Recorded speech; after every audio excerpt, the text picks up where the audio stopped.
I don't know why, but I'm on T. Ole. I got my magnesium. I'm gonna be cramping today when I'm shooting for the first time in 5 months.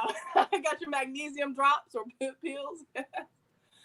Welcome, guys. We are live. Welcome back to Coach Ernie Williams podcast. We are chatting. We're catching up with Brittany Smart, Coach Smart, Hooper Smart. Welcome to the show. Well, thanks for having me. I'm excited to be here. So awesome. All right, we're gonna jump right in. Let's get a little background. Tell us where you are, and then let's start understanding who Brittany Smart is and how you got into professional basketball. Oh gosh. Well, right now I'm currently in Melbourne, Australia. I've been in Australia for about 6 years now. Permanent resident. So I'm setting up camp here. It looks like that's just kind of where my career led me from Europe, and then went to college in Ohio and got started playing basketball because of my dad. He's a basketball coach. He played in college as well. I would just tag along to his trainings and just start playing. And I realized I had a love for the game and even just the social aspect of team sports. So that's how it all began, and started all the way in Ohio. Now I'm here in Australia. Did you play any other sports growing up? Not really. I played volleyball for 1 year, but then it kind of took me away from practicing basketball. I played select soccer for a season. Mm-hmm. Took me away from AAU basketball. So I was like, well, I just can't have any of that. So just stopped that. And basically once high school started, it was strictly basketball, strictly thinking about scholarships and all that stuff for college. Okay. What high school did you go to? I went to 3 different high schools. So I traveled around quite a bit, but I went to Troy Christian for a bit. I went to Southeastern, and then I graduated from Shawnee. It's all just kind of Southern Ohio. Okay. So you pretty much broke records at each school and just bounced. Well, created a lot of havoc, wreaked havoc, and I left. Totally. No havoc. There you go. Perfect. All right, Brittany, tell us a little bit about how your recruiting experience went for you. Let's see. Well, for me, I actually didn't pay attention to it. My dad was probably a little bit more into it, being a coach and stuff. And he was my coach throughout my whole career, even at all the different high schools that I went to. So he was a little bit more into it and kind of just, took in the letters and the mail and all that stuff. But I basically just stayed close to home, 15 minutes away from where I graduated, where I went to university. So for me, I actually signed even before my senior year, which was my best year. But I just wanted to have that decision done and made. And I went to a small school, it was NAIA at that point. Okay. Yeah, I don't even know many professional women athletes from NAIA or male for that matter. So anyways, I just kind of made the decision when I met the coach. I liked I think our morals, our standards, our intentions were kind of on the same page. And the small school allowed me to, fight for championships each year, even if it was NAIA. And I kind of liked that rather than just trying to make the tournament. I had the opportunity to a few times in the season on a win, which I thought was pretty cool. So I ended up going there, and I just didn't want to be put into a box or square going to a bigger school. Not that I couldn't have exploded and gone out of that box. I loved versatility has always been my game. Play defense, score off the dribble, catch and shoot. Mm-hmm. Be a stopper, be a point guard and pass, be a scorer on certain teams, and you can do that a little bit more at a smaller school and be a little bit of everything to everyone, every game, every season. I like that idea. Yeah. Did you kind of come upon that yourself, or did you have dad or other, college players that were kind of like, hey, you can go D1 route, or you can go a little smaller school, get probably a little more attention, more development. Did you have that, or was it on your own kind of thinking? Yeah, well, it actually ended up being the school that my mom and dad both graduated from. So it was a little bit of a family connection as well. I think I was also a bit nervous or scared to go to a big school. Like, I'm a small town girl, small school, and for me, it was a bit intimidating to go to an NCAA, big school. And I think I was like, oh, I don't know. And, taking that bold step wasn't in my nature at that point. And I think there would have been some value for sure, still going to a big school and getting that recognition. But I always thought, I always worked hard and developed, found a place that I could love the game. A career after that will fall into place no matter what school I go into is kind of my mindset. Mm-hmm. So it took me a little bit longer of a route, or it haven't made as much money because I don't have that D1 in my, on my resume. Right. But that's just the path that I took and the path that I chose, and I don't think I would change it. Perfect. And I love this being part of your story, because that's why I'm talking to other players like you that have had a different route, and not everybody goes D1 or has to go D1. And I would love for parents to understand that, for even coaches to understand that, and especially these athletes that, what they see is that carrot that's dangling is always D1. Why D1? Is that just because that's everybody's goal, or is that for you? So I think your story is going to resonate with a lot of athletes and parents, that you can still go pro, right, from a smaller school. And it's all about the opportunity that's going to be for you at whatever school you go to. Like you were saying, like if you would have maybe went to D1, sometimes you might not have got the exposure that you got, or the development. Honestly, I think I would have been more developed as a player if I did go to a smaller school. I think about these things, right? But I wouldn't change anything either. I still made it. Well, yeah. Once you make decisions, or you're in a certain situation, it's then not regretting that. It's just, how can I take this good decision or bad decision or indifferent decision and bring it to my advantage? Mm-hmm. So I think that's the thing. How can I take what I've been through, decisions I've made, or whatever? Yeah. How can I take that and make it an advantage one way or another? I think you're always going to be fine. But for me, it was environment and support system. That who you're around is who you become. Yeah. So that's what you need to choose your certain decisions on, whether that's college, for a lot of these athletes, or even just jobs or whatever your goals are. That environment and support system has to be there. And that may NCAA, Division I, and maybe Duke, something like that, and maybe Cedarville University, a small school in Southern Ohio. But you can thrive off either and make it what you want. You just have to be active and diligent in it. Yeah, that's exactly it. Make it what you want. Take advantage of that opportunity. So, Brittany, so how did you get to professional basketball? How did you make that transition to, finding an agent and understanding that there is professional basketball outside of the WNBA? Yeah, I think a lot of people, which I thought as well too, was like, oh, if I don't get a tryout at WNBA, I guess I'm done, whatever. Yeah. And yeah, knowing that I'm a small school girl, and I don't even really look the part. I don't even look intimidating. So even just that's looking at me is sort of like, that's not gonna happen. And she went to a small school. Oh, okay, she's just a white girl who can shoot. She's not really athletic. She can't do anything else. I don't even look the part. So I was just like, ooh, this could be tough.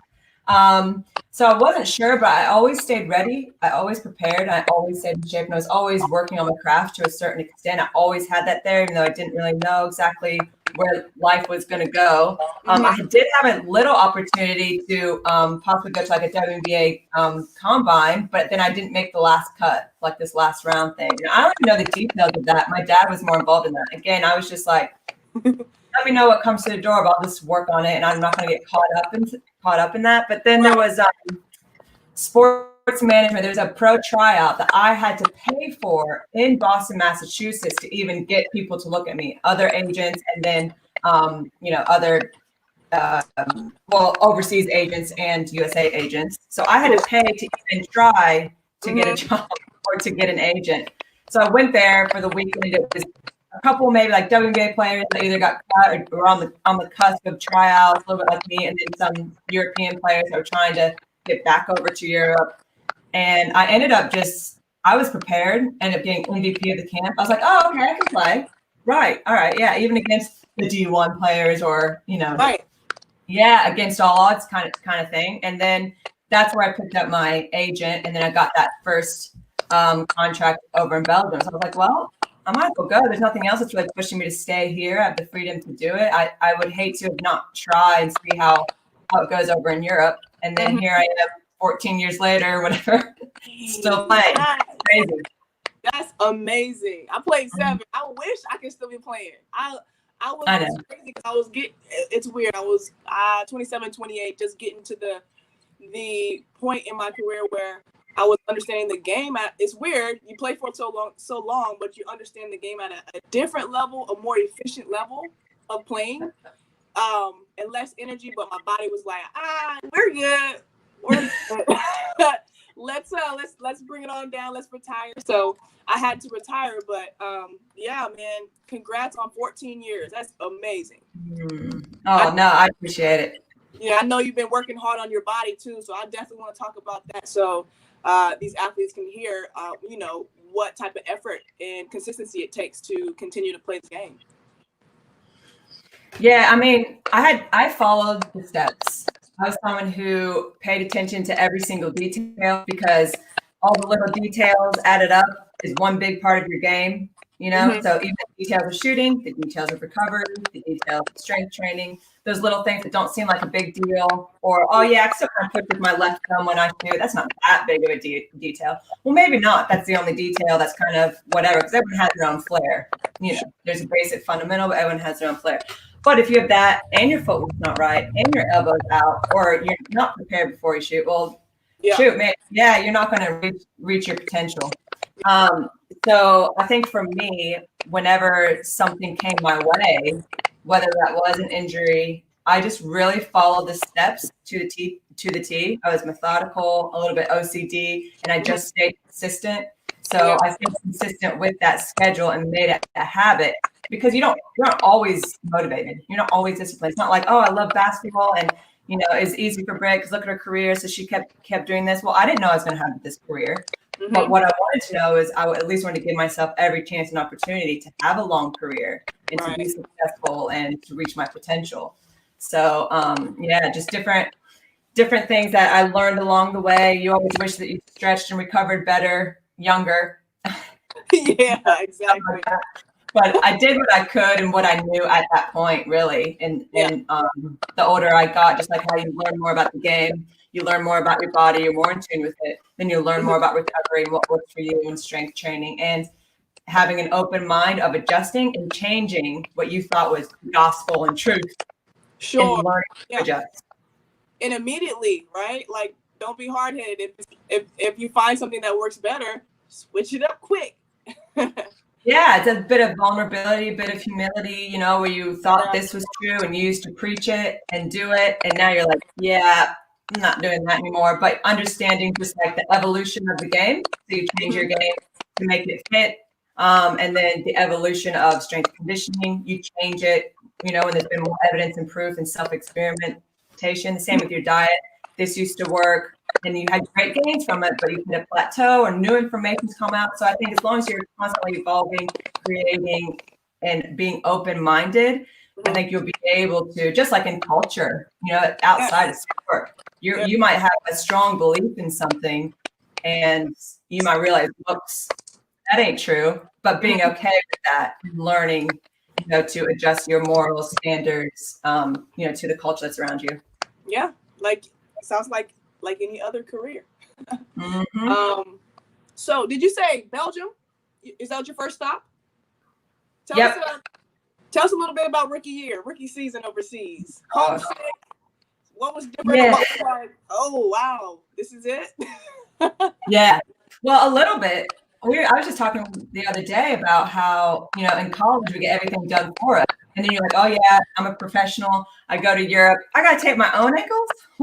Yeah, you do. I don't even know where to even start with that. Or, you don't have a physio, we say physio here, a athletic trainer. We don't have them, at training or, sometimes they're there, sometimes they're not. Strength training is neither here nor there for some clubs. Some clubs, they're so big on it. But it's not as big as the States. Strength conditioning is always bigger in the States.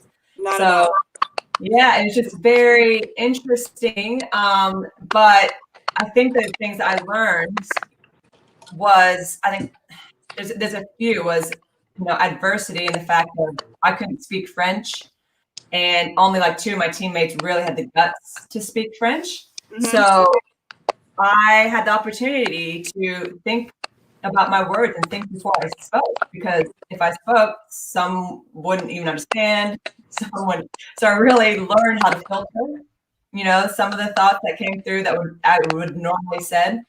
So being slow to speak, quicker to listen. That was more. I really had to listen intently, and even if I didn't understand the French they were saying, or even the English, and the translation wasn't great.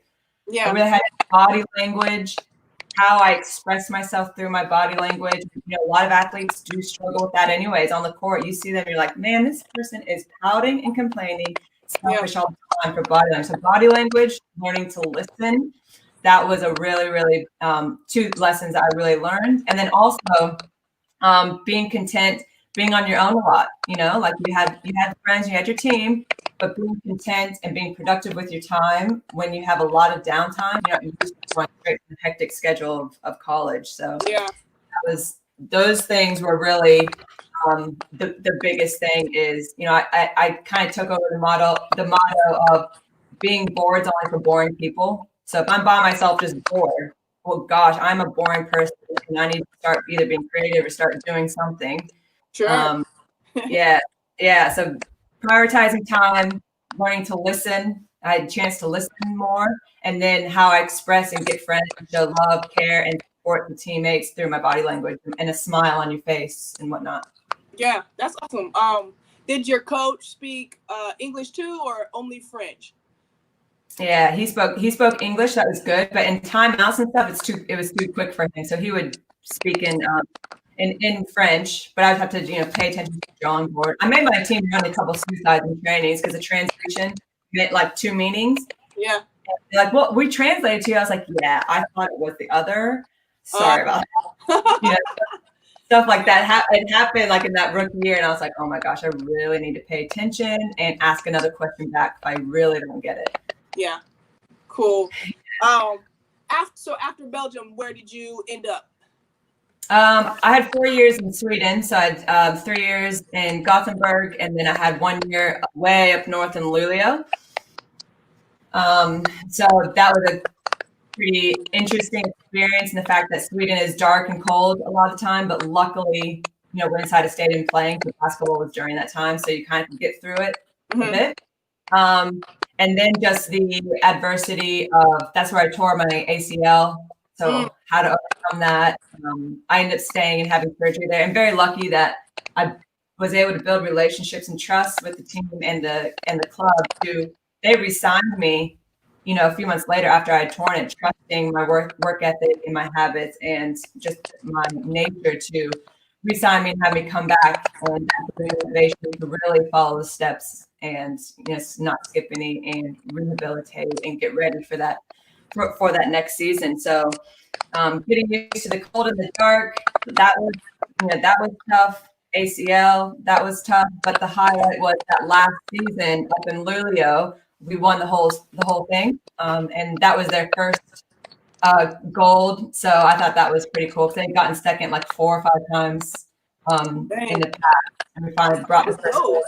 Yeah, then they've won like 5 in a row since then or something like that. So congrats on that. And that's where we actually played against each other. That's how we met in the game. Yeah. So was that Gothenburg? Was that team? Yeah, I think so. I think it was the green and the gold team. I was there for 3 years, I think. It was definitely a yellow team. I remember. Yeah. But yeah, you were tough, man. I don't care about you gotta watch out for these smaller players, man. They boom, hit you with the you were tough, Oh no, I appreciate that. I would say a little bit yourself. I don't know if we guarded each other much, but no, we didn't. But yeah, it was a tough game. It was always a tough game and a scouting report. So yeah, I definitely remember you putting some numbers up and doing great things in Sweden.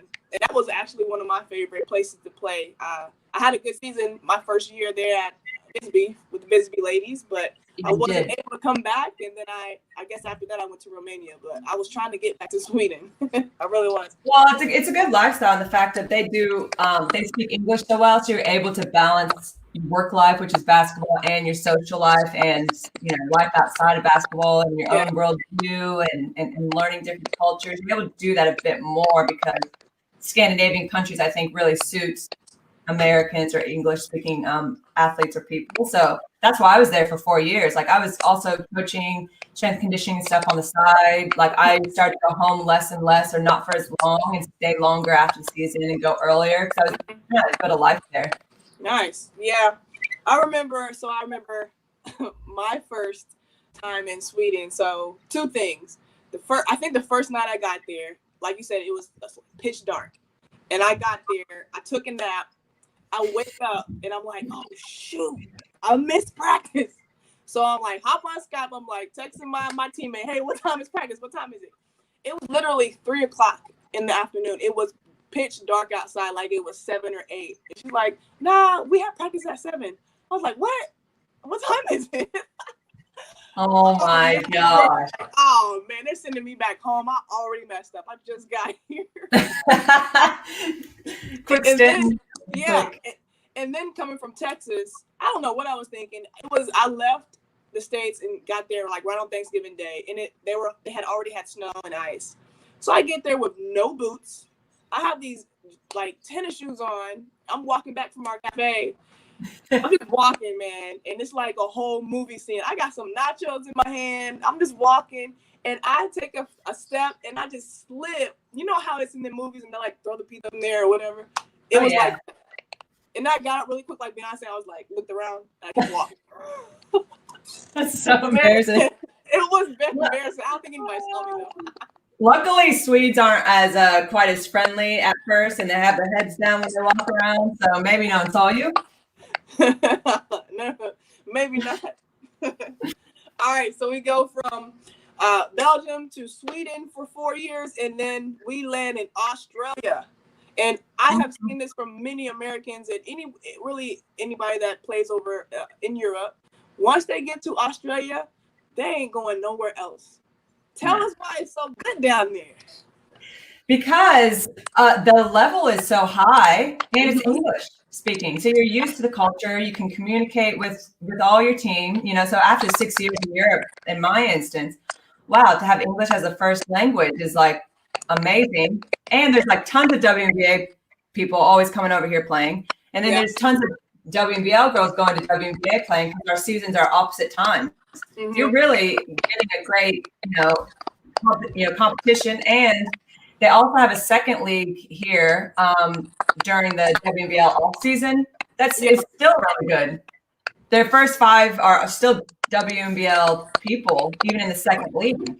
So I'm still playing against, quite of a high, quality. And something else is they just understand work-life balance. So it's not like I'm training so many hours. Like Europe is like 2 days every single day. You're sprinting, you're running all the time. To where here it actually is pretty good, and they kind of balance that out. You might have 3 main team trainings, and then you might have individuals or strength. Mm-hmm. And then the season's pretty short.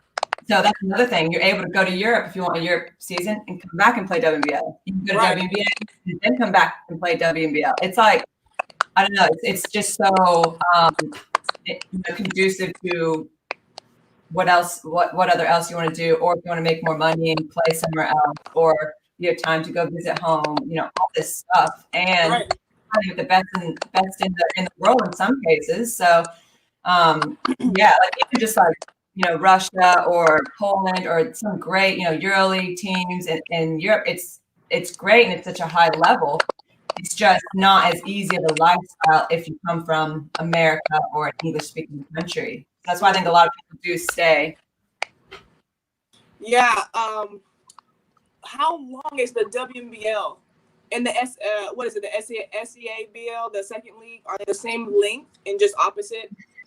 Yeah. So CBL, which is now called NBL 1, they are just like 4 or 5 months, like from April to August. Okay. And then WNBL is during like our summer, but your winter normal basketball season. So anywhere from preseason starting in like September to like February. Right. But after games, yeah. So to where like in Europe, it is 8 months. You finish in April. It's just a bit longer, and it's just harder on your body. Okay. So you said, so do y'all don't practice every day the WNBL, or does it vary from team to team? You usually get a break after 2 days. So let's say we train Monday and Tuesday. You usually get that Wednesday off, and then you might train Thursday, and then you have the games. Sometimes 2 games on the weekend. It could be like a Friday game, rest or travel day Saturday, play again on Sunday.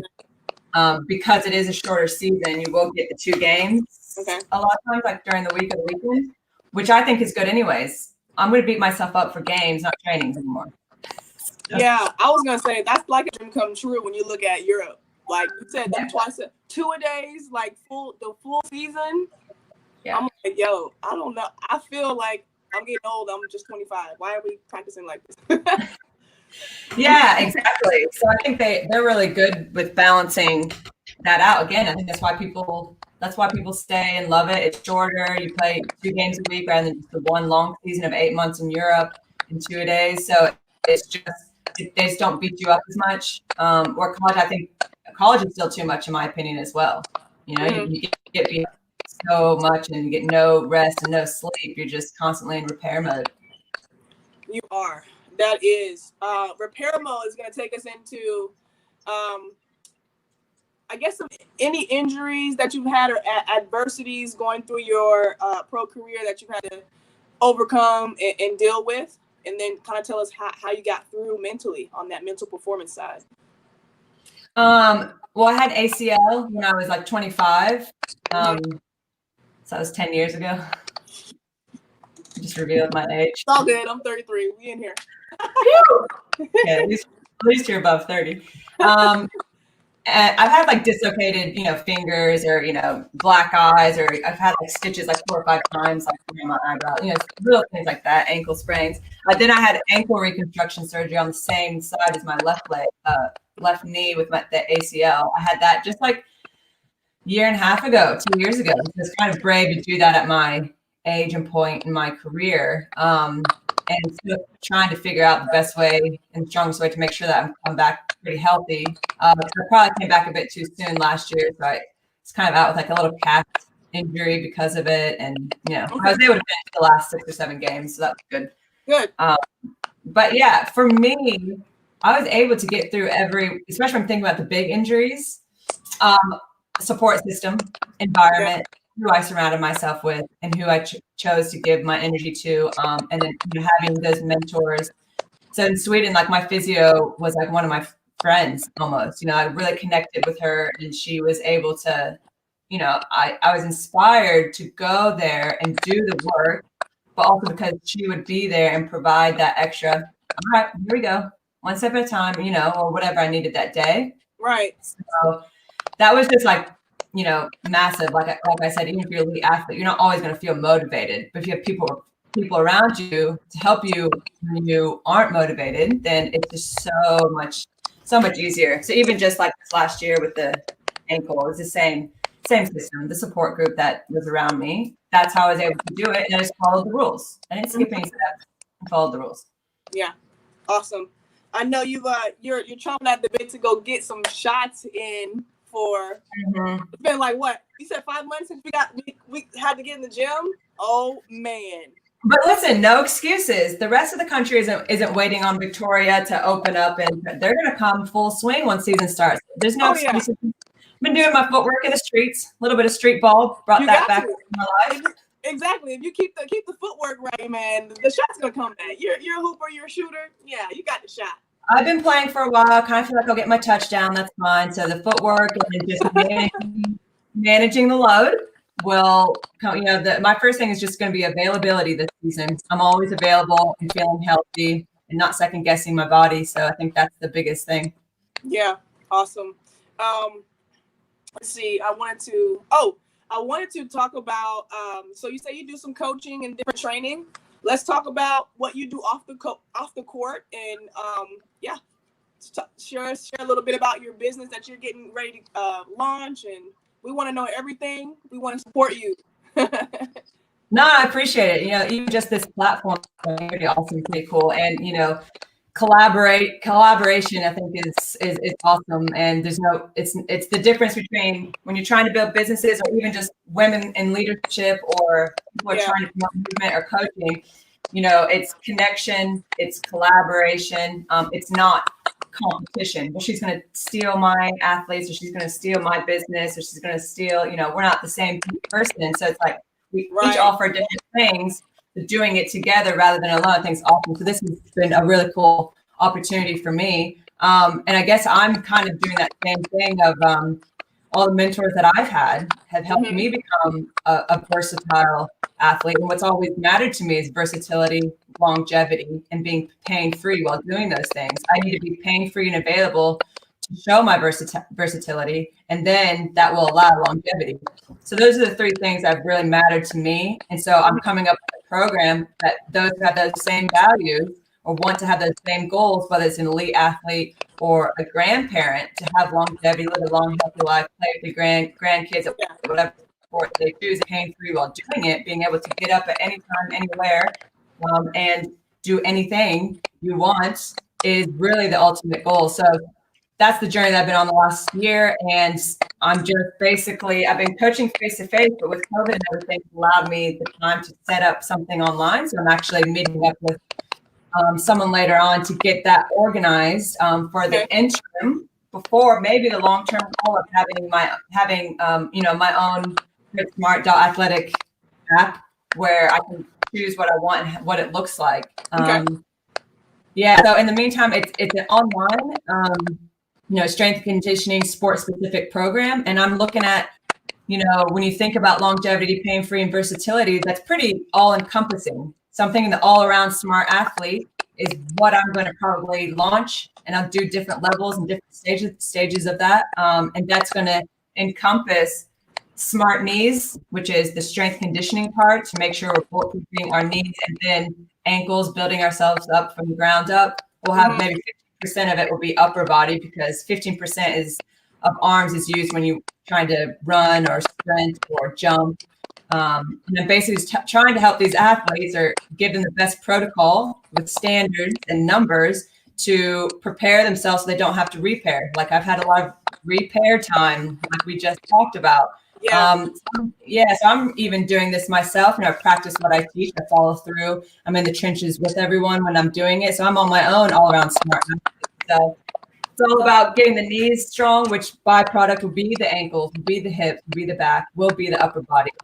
Talk about jump balance, learning to jump off both legs, not just get comfortable with one pivot leg, land off both legs, learning how to bound off the toe or the heel toe. When you look at Kobe Bryant's reruns, how many versatile dunks or jumps or shots did he take off 1 foot, 2 foot, left foot plant, right toe, left, whatever it was.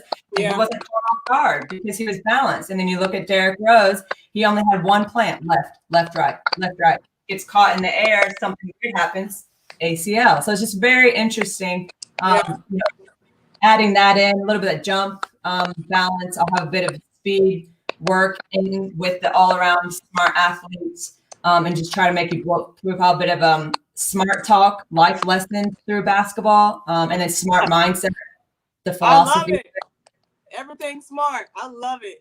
Yeah, you got to do it, So it's that's what I'm working towards. I'll just get like the basic, just the rookie part of the athlete, and then just build myself up from there. But I do want to at least get the smart knees out there and build you from the ground up. I think that is important, and I'll keep adding what has helped me and what knowledge that people have given to me. I feel like I want to share that truth with others, and so that's what I'm working towards. A lot of vids, and even though it's online, my goal is to give the individual experience. So there's no secrets in movement. There's no secrets in a step back three or basketball skills. You and I, we all know the same stuff, but the individual experience of me individually coaching their form videos that they'll send back to me, access to me, 48 hours in return of me answering your questions, and just build that experience and community. I'll link you up with a buddy, with someone else that's in my program, so you can have that accountability when it's down.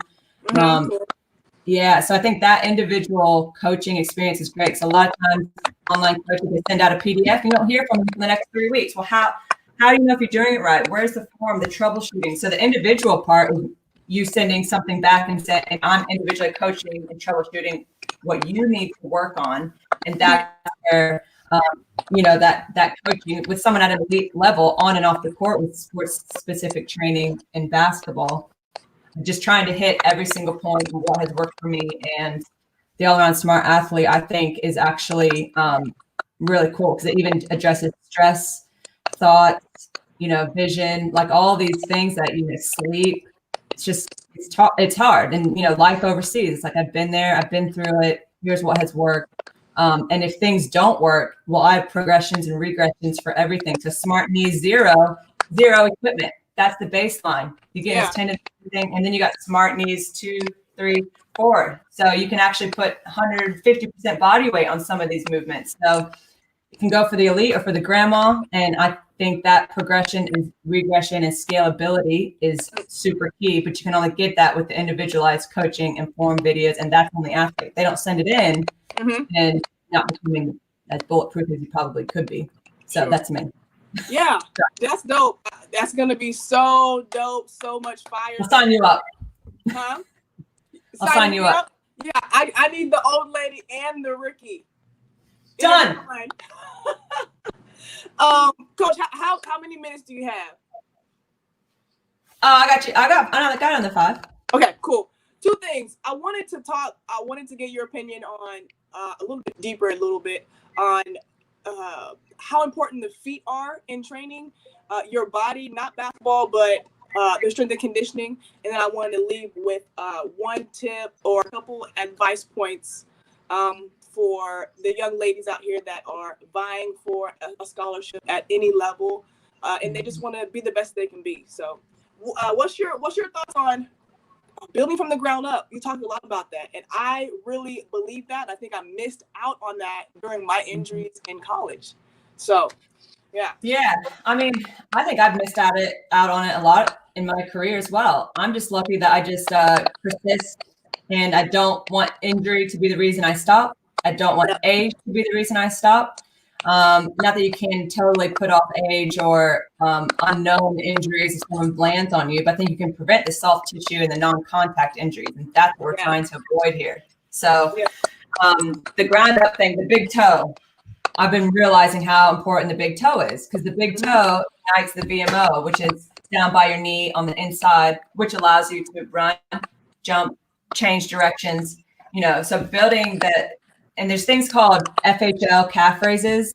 It's like flexor, hallucination, longest. It's not that, but something like that. Again, I'm not a scientist or anything. I just self-evidence and self-experimentation. So, but those have really, really helped. So when you stand against a wall and you're at an angle, 45-degree angle, and then you're doing calf raises and you're pushing through that big toe. Okay. And even just pulling sleds in reverse, walking backwards, running backwards, your toes are 15 degrees out and you're pushing through your big toe. A lot of us are kind of pigeon-toed. Yeah. We avoid using the big toe, and therefore that's when we get our knee injuries, because this is what turns on the VMO, which allows lateral movement and change of direction and going side to side. So the feet, it's like crazy. So I do sometimes I'll challenge some of my athletes a 30-day protocol of ground up, which is calf raises, FHL calf raises. It's knees over toes calf raises. So you bent the leg, and then tibialis raises. So you're actually leaning against the wall, your butt's against the wall, and your toe raising, because that tibialis, which is your shin, across your shin bone, is a muscle. We always train the back, but we never train the front. But that's the most protective muscle for your knee. When you stop, that's the first thing that's going to protect you from injury and force, and it helps you, jump straight up. That's what's working there. So tibialis raises, a protocol for that and the calf raises. And we do 30 days of that and just getting everything, really strong, which in turn gets your feet strong. Yeah. Awesome. I totally agree with the big toe. I have pretty flat feet, so when I'm just standing there, I just play with my feet and I'll dig my big toe in and I'll kind of create a little bit of arch. And I'm like, that's probably where if I was to work on my feet, that's probably where my arch would be, right? If they were actually worked instead of super flat. But I got work to do, Coach. I got work to do. Yeah, I hear you. Okay. All right, last thing. Any advice you want to leave the middle school girls, the high school girls that are trying to train in AAU, playing ball, trying to get a scholarship? Where should their mind be? How should they be progressing and just trying to attack this dream? Well, I think the first thing is the head. Believe in yourself. Believe that you can do it. And make sure you have a healthy mindset. Whether it's having the mentors to go talk to, getting advice from, having a healthy life balance. I think is super important. Even if you need, just that mental health and meditation. A psychiatrist, whatever it is, like someone to make sure that you're thinking properly and strong. You believe that you can do it, whatever your goals are, and that you have a healthy self-image. Getting comfortable with who you are. So get the mind right. A lot is in the mindset. Even a terrible program, strength conditioning program, if you believe it's going to work, you probably made the most of that terrible program, and you probably have some sort of benefit. And you have the mental discipline to do it. The next thing is the heart. Passion. Do you like the game? Are you really passionate about it? Because if you love it, it won't feel like work, and you'll be able to go out and do the dirty stuff, the stuff that you don't love to do, because it allows you to be able to do the stuff you love. Right. Enjoy. I think that's massive. Is make sure it's something that you're passionate about. You have your head, your heart, and then you have your hand, which is write down your plan. What's your plan? Maybe I like to work in seasons. Seasons are 3 months to me. Where you want to be in 3 months? What is that going to look like? What are you going to do weekly to get there? And then maybe you have a priority, something that really needs to get done, and that's your 1 month sprint. So that first month, you're sprinting, you're going hard. So maybe it's that ground up to be able to play in 3 months. Man, I got to sprint and get my feet strong. These next 30 days, it needs to happen. Or whether it's school or grades or whatever it is. You have your 1 month sprint in line with your season goal, which is 3 months, and have that plan. Write down a plan. Ask people about it, whether that's strength conditioning. Have them help you write a plan so you can actually do the habits and create habits. See your goal. Write it down. Use that hand. Write it down. See it in front of you, and put your whys. Why are you doing this? What is the point of this? And make it relevant to what you need. And then the last thing is your legs, your support system. You got to have strong legs, strong support system around you.